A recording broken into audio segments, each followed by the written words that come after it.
L'obéissance possible est uniquement en Christ Jésus.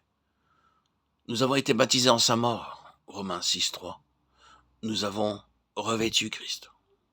En lui, il ne peut y avoir ni distinction, ni division, ni prévention, ni préférence. Avec quelle force l'apôtre parle aux chrétiens de son temps.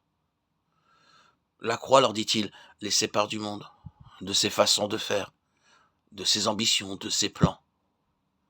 Par la croix, ils ont échappé aux rudiments du monde concernant la manière d'adorer Dieu, aux règles, aux injonctions, aux doctrines humaines. Colossiens 2, 20, 23. Par la croix, ils ne sont plus ni juifs, ni non-juifs, en guerre l'un avec l'autre, concernant les ordonnances religieuses.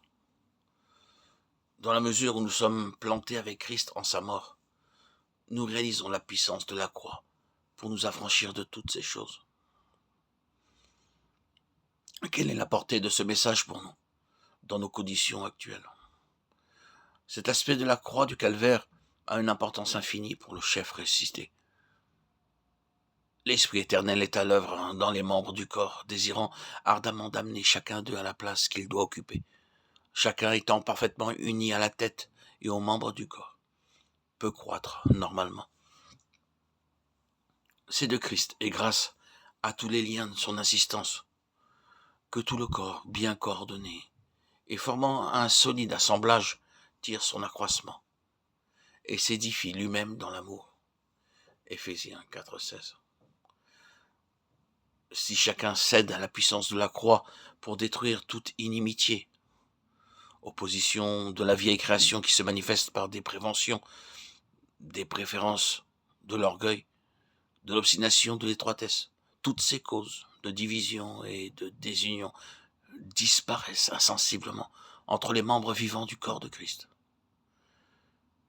Mais que penser des positions prises par de véritables enfants de Dieu?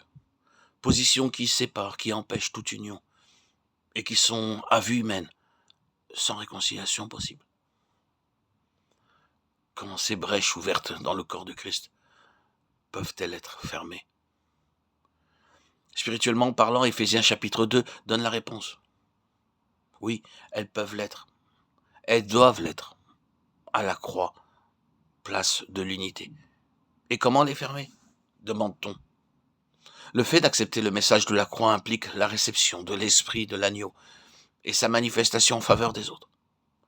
À ceci, quelques chrétiens répondent, encore faut-il que les autres aient aussi l'esprit de Jésus qui détruit l'inimitié. Pour fermer les brèches dont il est question ici, il faut être deux, il faut travailler des deux côtés de la barrière pour qu'elle soit abattue et la brèche réparée.